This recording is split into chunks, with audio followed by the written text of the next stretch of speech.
Ini saya juga sengaja shopping itu di pinggiran sawah kayak gini lur. Menurut saya ini asik lur.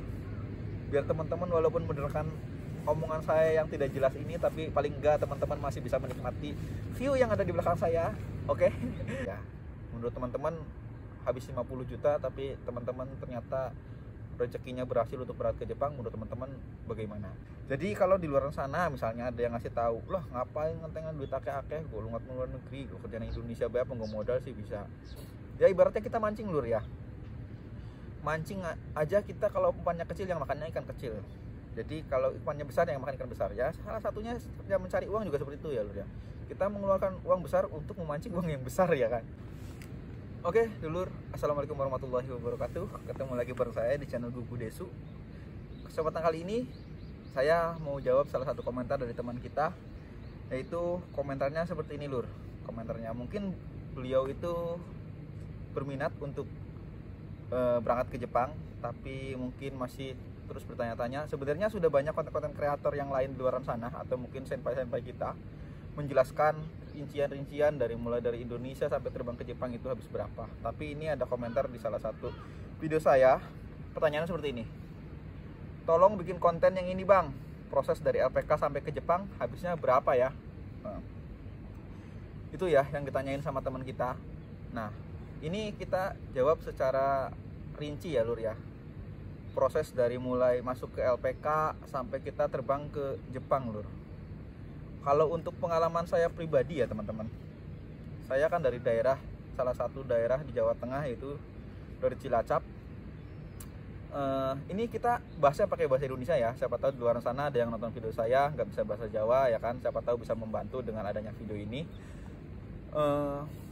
Saya itu waktu itu masuk ke LPK itu sekitaran bulan Juni 2023.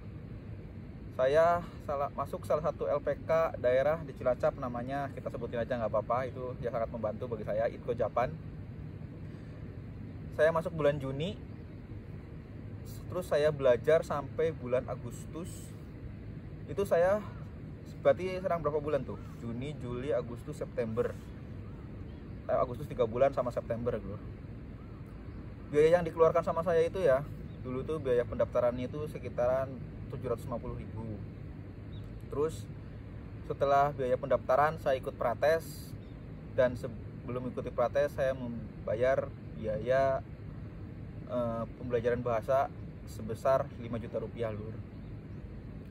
Terus setelah mengikut prates dan lulus mau interview lagi, itu tidak dipungut biaya, tapi setelah interview lulus ada biaya lagi lur, yaitu sebesar 6 juta rupiah. Jadi total biayanya itu 5 juta rupiah sama 6 juta rupiah. Jadi untuk LPK daerah itu kita menghabiskan biaya sekitar hampir 12 juta lur dari uang pendaftaran. Terus setelah itu apalagi yang harus dikeluarkan setelah kita interview lulus? Kita itu masih mengeluarkan biaya untuk masuk ke pendidikan lur. Masuk biaya pendidikan itu waktu itu saya 2023 masih sekitaran 30 juta lur. 30 juta itu hanya biaya pendidikan saja, belum sangunya, belum kayak nuker uangnya, terus belum kayak untuk kehidupannya sehari-hari, walaupun di sana dikasih makan. Tapi kan kadang-kadang minggu itu libur, kita juga pengen keluar jajan, apalagi kita ditempatkan pendidikannya itu waktu itu di Bandung lur. Jadi bukan di tempat saya, jadi kita kalau ada libur tuh sedikit mengeksplor kan, pengen lah jajan, mengetahui daerah yang tempat kita tinggal yang baru ya kan.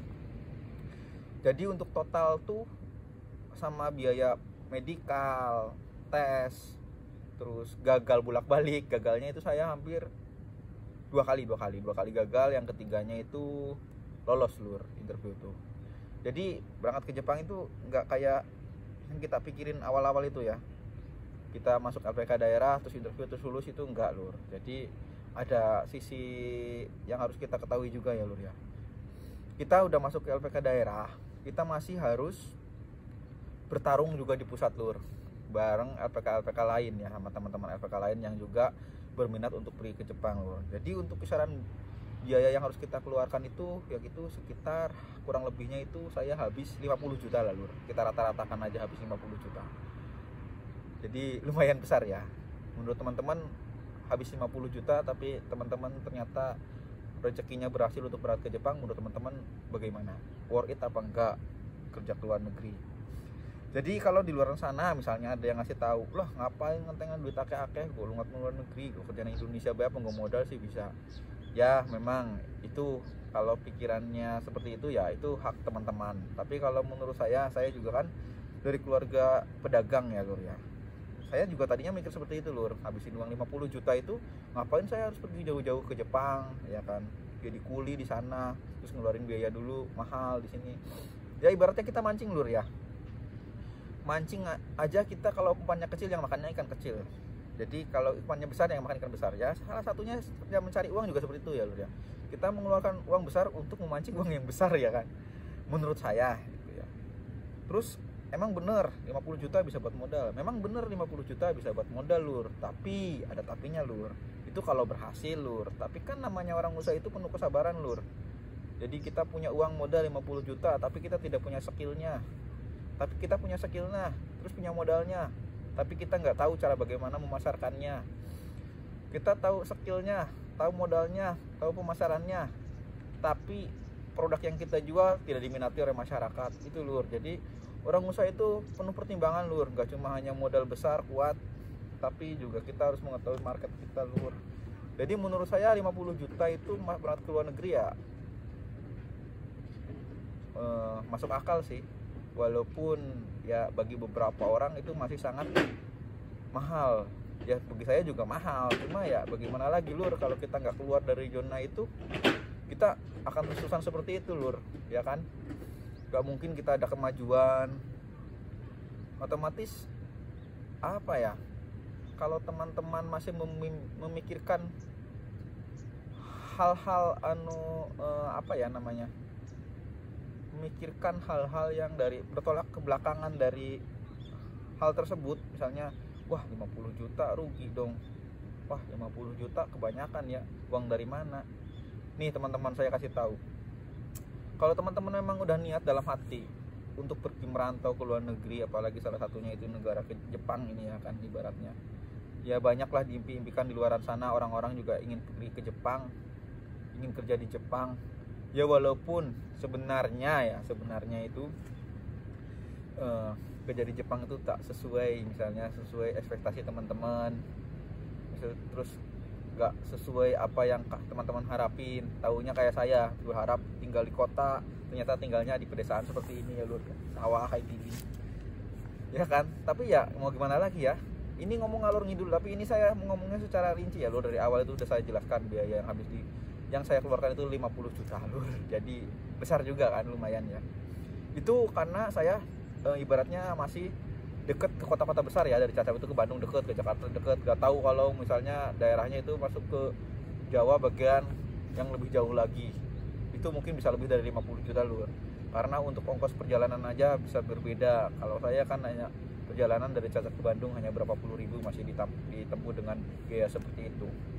Belum lagi anak-anak yang dari luar Pulau Jawa, mungkin itu bisa lebih besar lagi dari 50 juta, dan itu kebanyakan segitu Lur. Jadi kalau teman-teman masuk ke LPK misalnya, teman-teman masuk ke LPK, terus teman-teman harus tahu ya LPK itu terdaftar di Disnaker apa enggak, terus teman-teman harus cari tahu LPK-nya itu bekerja sama dengan SO mana saja. Terus SO ini menurut teman-teman ini punya nama, terus bagus enggak untuk dimasukin ke sana. Kalau kita masuk ke sana itu kira-kira kita ketipu apa enggak, pokoknya kita harus cari tahu juga Lur. Jadi jangan sampai kita udah mengeluarkan uang besar 50 juta misalnya, terus ternyata LPK yang kita masuki zonk.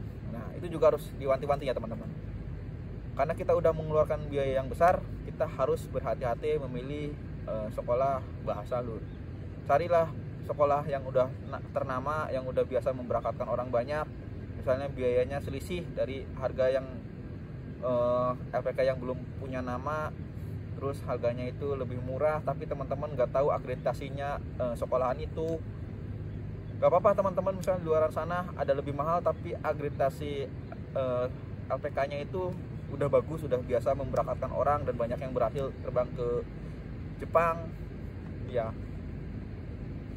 Pokoknya kayak gitulah ya Lur ya. Aku jadi ngomong ngalur ngidul itu gimana ya, karena omongan semen ini tuh kadang banyak tutupi orang lur, jadi bingung ngejelasinnya tuh seperti apa ya.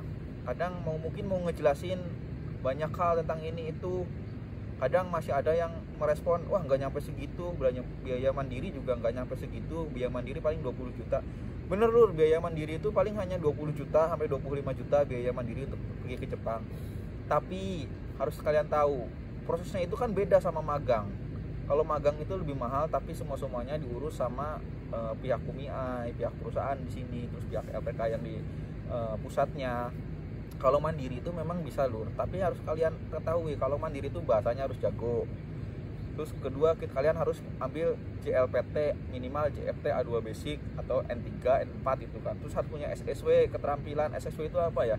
Certification apa ya? Safe work apa gitu, aku nggak tahu lah artinya ya, pokoknya SSW lah itu. Terus kalian juga harus belajar kultur Jepang sendiri secara mandiri. Itu nggak mungkin dipelajari dari secara detail seperti orang Ketsusai lur. Terus sampai ke Jepang, kalian kalau TG itu nggak dapat peralatan seperti anak-anak magang kayak saya ini, terus apa-apa punya sendiri, apartonya kosong biasanya. Kecuali mungkin kalau teman-teman misalnya TG-nya itu mandirinya itu ditempatin ke salah satu perusahaan rumahan, mungkin dapat fasilitas dari bosnya kalau bosnya baik lur. Kita kan nggak tahu ya kan, orang kita berangkat ke Jepang aja masih rahasia. Saya aja tadinya udah tahu kok mau ditempatin di Chiba itu ternyata sepelosok ini, kita nggak tahu. Aku mikirnya itu tadinya tuh tempatin Tokyo, Edogawa ya kan, lagi pelatihan itu. Ternyata realnya saya ditempatin di Chiba di bagian pinggiran desa. Tapi ya alhamdulillah, walaupun saya di Chiba di desa ini kerjaannya nyaman ya. Jadi itulah ya yang bisa saya sampaikan. Ini saya juga sengaja shopping itu di pinggiran sawah kayak gini lur. Menurut saya ini asik lur, biar teman-teman walaupun mendengarkan omongan saya yang tidak jelas ini, tapi paling enggak teman-teman masih bisa menikmati view yang ada di belakang saya. Oke. Terus lah ya lur ya. Jadi biaya yang dikeluarin itu dari mulai LPK daerah, biaya warawiri, LPK pusat, sampai kita terbang itu kalau saya pribadi saya habis 50 juta lur. Itu real lur. Kalau misalnya teman-teman kurang percaya, kurang real, kurang percaya, besok kita tanyakan kepada kohai saya, ada yang baru datang juga lur ke Jepang. Kita tanyakan rincian biaya dari mulai LPK, terus interview, masuk ke LPK pusat sampai terbang itu berapa. Itu beda daerah lagi ya lur ya, yang kita mau tanyakan nanti kalau misal teman-teman masih ragu dengan biaya yang sebenarnya habis 50 juta itu bener apa enggak, bohong apa enggak. Oke. Matursun ya sudah menonton video tidak penting ini. Mungkin bagi beberapa orang mungkin sangat penting, bagi beberapa orang yang sangat excited, berminat ya kan. Oke. Matursun, wassalamualaikum warahmatullahi wabarakatuh.